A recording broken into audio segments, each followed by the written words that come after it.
Tour the World is brought to you by Evergreen Tours, a world of discovery. And TFE Hotels, more ways to stay. Visit tfehotels.com.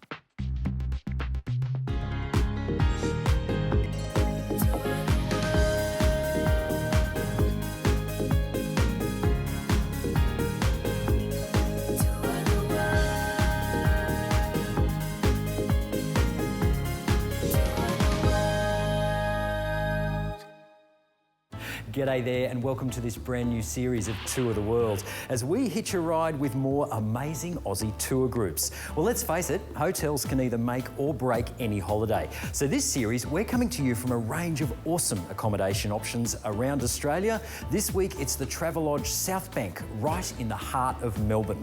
Right now though, time to climb on board for part one of a bucket list topping tour. This is the best of South America with Evergreen Tours. The Big Five for this tour explore two of South America's most vibrant urban centres, Santiago and Lima. Peruvian cuisine is the toast of the culinary elite the world over. Experience one of the most extraordinary archaeological sites on Earth, Machu Picchu. We take you shopping in the markets of the Sacred Valley and relax on a cruise on the tranquil waters of Lake Titicaca. We start our tour with a two-night stopover in Santiago in Chile before flying to the Peruvian capital of Lima to join our group. It's a short flight on to Cusco before heading north through the Sacred Valley to Machu Picchu, then back to Cusco for a three-night stay. Next stop, Puno on the shores of Lake Titicaca, then back to Lima where we say farewell. The tour continues on to Brazil and Argentina. Amazing South America, that distant landmass to the east that we all dream of exploring. Well, the time has come to make that dream a reality, and it was definitely worth the wait. South America is an extraordinary destination from start to finish, bursting at the seams with experiences that you'll cherish forever. The Best of South America itinerary includes all the key sites along the way, and Evergreen Tours makes it so easy.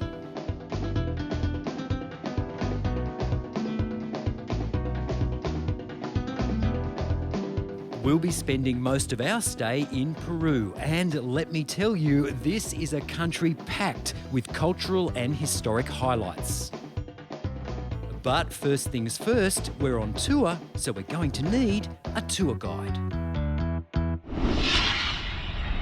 So Gary, how long have you been a tour guide with Evergreen Tours? I've been a tour guide for going on 10 years. Okay. Now, what's the best time of the year to come to South America? Well, I work here October till April. And my favorite time of year is February, March, April. I like low season. You don't have the crowds. The way that this works, you lead the tour and then there are local guides involved as well. Just explain how that works. Correct. So I'm the tour director. I meet the people at the airport. I make sure that everything is okay with the hotel rooms, the coordinating the coaches, the guides, the drivers, and then we have local guides everywhere to show us around and explain to us about the places that we're visiting. Time to cover off a few of the basics on this tour, starting with accommodation. Evergreen Tours offers a deluxe style of touring. All our hotels are excellent, clean, supremely comfortable and centrally located. Porterage is included, so your bags are taken up to your room at check-in and brought down again in the morning. Transport is by luxury air-conditioned coach or smaller sprinters, which are more suitable for some of the remote regions we'll visit. There are some big drives involved, but the roads are good and there are plenty of stops along the way. Full coach commentary is provided by our local guides. All my fellow tourists are Aussies and there's a relaxed, friendly feel to the group. Towards the end of the tour, I catch up with some of the group to find out what they thought. Travelling in a group, I think, has made it a hell of a lot easier. I don't think I would have attempted it solo. As a group, it's been really good.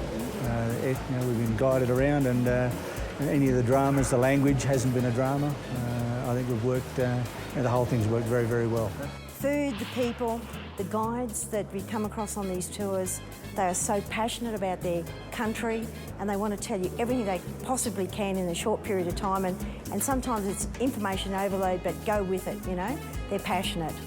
And we'll hear more from the group along the way.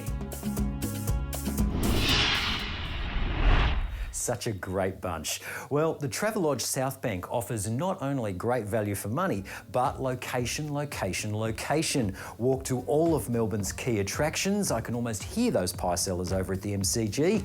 Now, these guest rooms were all refurbished in 2014 and free Wi-Fi is included, which we love.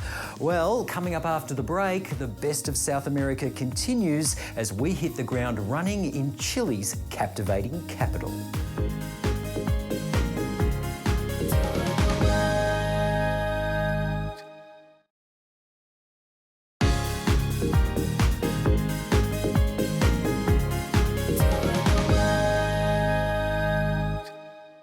Well, here we are in South America. How exciting is this? Now, Australia is a few thousand kilometres in that direction, I think. It's a long flight, so we're going to take the chance to catch our breath in the charming Chilean capital of Santiago. And I'm going to show you around. Let's go, take a look.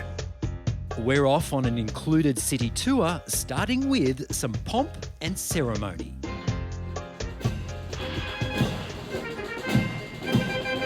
Santiago's spectacular changing of the guard at the Presidential Palace is held every odd-numbered day.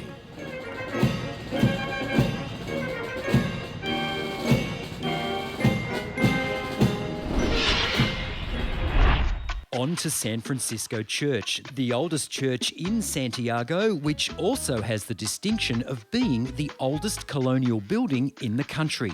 It's a fascinating place.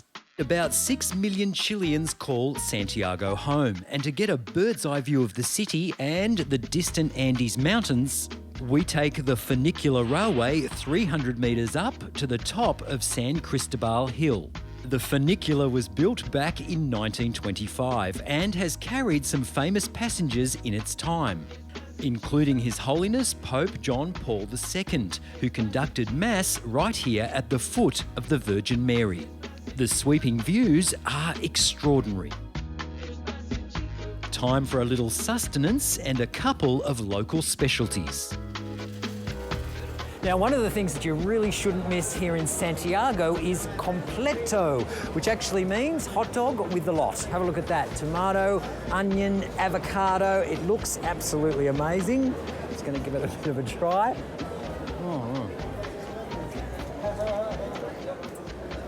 You know what? Completo, fantastico. And let's learn more about Chile's fabulous wine scene from my local guide, Hernan. Chilean wine has been one of the most beautiful, production and wine in the world because since the Spanish arrived to the continent, they brought the grapes to make wine. The type of wine that is most famous in Chile and in the world is Cabernet. We have the best Cabernet in the world, and it's a French type of wine. And also, Chile nowadays is very well known because the Carmenere. So Chile is some sort of isolated area where we produce very, very good quality food and fruit and of course, wine. Now here's your chance to win a touring package to amazing Thailand and Cambodia with our series competition. This prize for 2 people includes return airfares to Bangkok, 3 nights with breakfast at the fabulous Centara Grand at Central World, a 5-day boutique bike tour from Bangkok to Siem Reap with Grasshopper Adventures, suitable for riders of all levels, including accommodation, all meals and a sunrise visit to stunning Angkor Wat, and 2 final nights of pampering with breakfast at the Shintamani Club Resort in Siem Reap.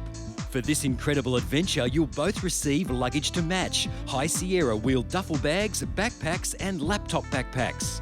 And gents, pack a holiday wardrobe to the value of $500 from our friends at Uberman Menswear in Brisbane. There are also 5 runner-up prize packs with a Travel-On anti-theft tour bag, Uberman tea and more. Just tell us in 25 words or less your most amazing travel adventure so far and why.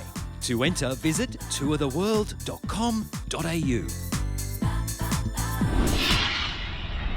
All right, welcome to the Peruvian capital of Lima. Now, at first glance, this might not seem like the prettiest flower in the garden, but give it a chance and get under the skin of this amazing city, and you will find a heart that is beating with a passion for life. And it's time for me to get amongst it. Lima is just a 3.5-hour flight from Santiago. It's also home to 1/3 of Peru's population, and as such, it's had its share of social issues to deal with over the years, not least of all, the traffic. But today, Lima is a thriving, buzzing city that offers something for everyone. The historic heart is well preserved and safe to explore. The weather's not too bad either. This is one of the driest places on Earth. It virtually never rains. Now, in colonial Lima, this square in the centre of town was the centre of life. Basically, over here you had the cathedral, the house of God. Over here you've got the palace, the house of the king. And over here, town hall, the house of the people. Everybody was well catered for right on this spot. We start our tour of the city in the Plaza de Armas. The city was founded by Conquistador Francisco Pizarro in 1535 and laid out around this square. The Spanish, of course, brought Catholicism to the New World, and today around 80% of Peruvians regard themselves as Catholic. We make our way to the nearby Santo Domingo Church and Convent for a guided tour. Santo Domingo houses a staggering collection of religious art. It was first completed in the late 16th century, then rebuilt several times. The convent features a gorgeous central courtyard with magnificent colonnades. It's the perfect spot to beat the heat. Now another travel tip from Sunwild Holidays, your tour specialists. Getting the best flight deal is easy. Early bird airfares are now available for the coming year. Just let Sunwild Holidays know when you want to travel and they'll find the best deals available. For more travel tips and an exclusive viewer offer on today's tour, visit the Sunwild Holidays website.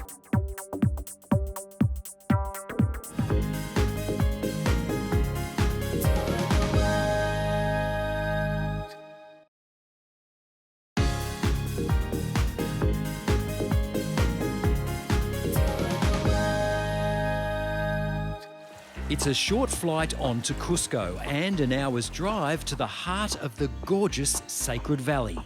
The elevation here is just under 3,000 metres and you'll need some time to acclimatise, so we take things pretty easy for the first day or so. The Sacred Valley of the Incas is an extraordinary place with gorgeous market towns like Urubamba and Ollantaytambo. This is a way of life that essentially hasn't changed for centuries. I learn more from our amazing local guide. So David, tell me about the area that the Sacred Valley covers. Well, actually, the Sacred Valley comprehends from the very end in the Pisac, town, till Machu Picchu. So I'm talking about 70 miles, more or less. 70 miles. 70 miles of valley, more or less. And just give me a bit of a feel for the people that live in the valley. Who actually lives here? Well, talking about the Incan times, the people who lived here were mainly farmers. And they were straight related with the noble class people who lived in Cusco. Nowadays, we are still having farming here, not as important as it was in those days, but most of the people are farmers. And we get a chance to meet some of the pint-sized locals during a visit to this primary school near Ollantaytambo. We're treated to a presentation prepared by the children, including songs and a performance from this budding young actor.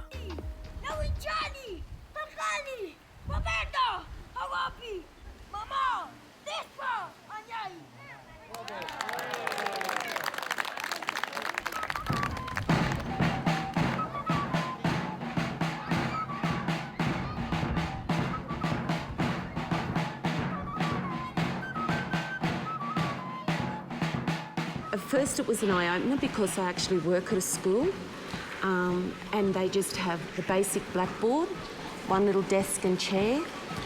I noticed how the students were so happy to see us and so loving and thankful. When we first walked in, like they gave you a seat, they came up and cuddled you and we gave them gifts.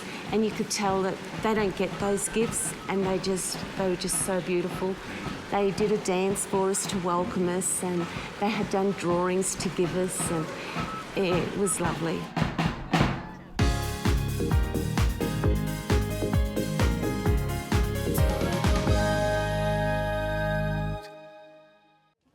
All right, now there is a little bit of Indiana Jones in every one of us in search of lost civilizations and ancient worlds.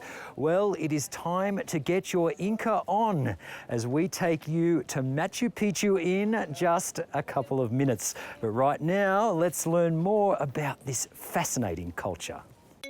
The first stop on our Inca trail is the ruins of Pachacamac on the outskirts of the city of Lima. This is a Discover More option with Evergreen Tours, and it's a fascinating introduction to the Inca civilization, which ruled from the highlands of Peru for about 3 centuries. The Incas were finally conquered by the Spanish in the late 1500s. There are some 17 pyramids on this site alone. Next stop, the market town of Ollantaytambo in the Sacred Valley, and its giant Inca fortress, which still stands guard over the local population. This is one of the most intriguing Inca sites we'll visit on this tour. All right, now I want you to step over here into my little tour the world time machine, because we are traveling back in time to the world of the Incas. Now, Ollantaytambo is perhaps the most complete Inca settlement in existence. So basically there are 260 steps from the town up to the top of the mountain, which is where the temple was located. But what's more interesting in some ways is the town itself, because there are homes down there that were built in the 14th and 15th century by the Incas, and people are still living in them. So in effect, this is a living Inca city. It's just amazing.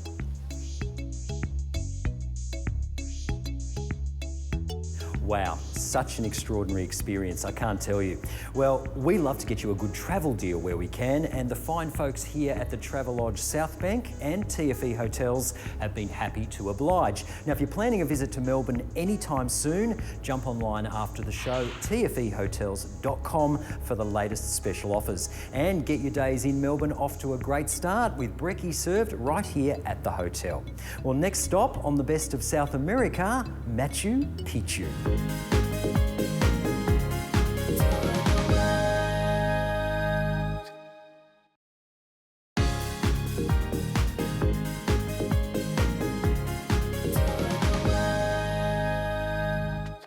Well, the big day finally arrives and we get off to an early start, boarding the comfortable Vistadome train for the journey to Machu Picchu station.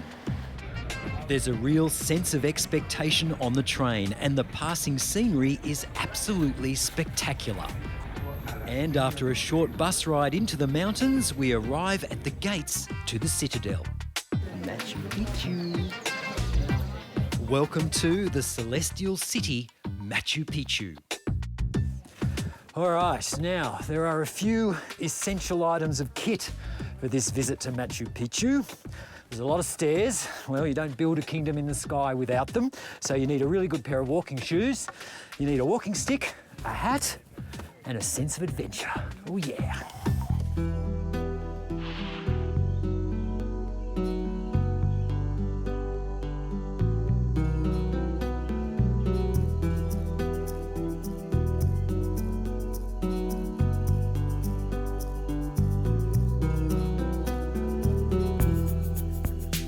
Well, Machu Picchu, it's a very important city. Actually, it was a very important city during the 15th century for the Incan civilization.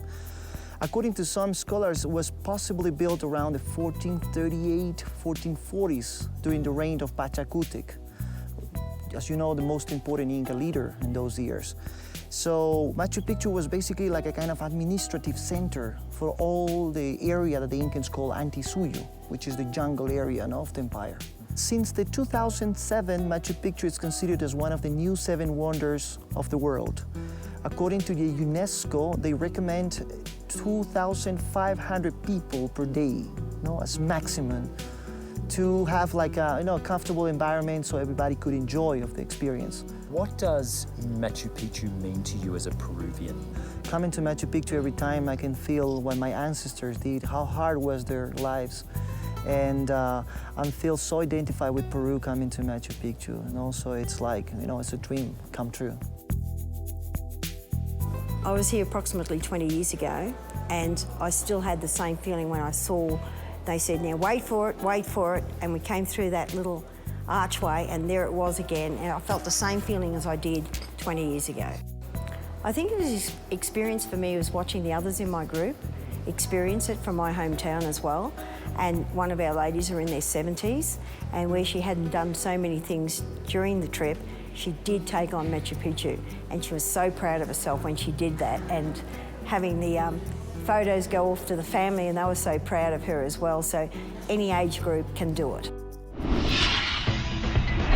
Well, if Machu Picchu has inflamed your imagination, it doesn't end here, because there's still the mystery of the lost city of El Dorado to be solved. The Inca paradise that's said to be paved with gold and riches, and it's somewhere in these amazing mountains.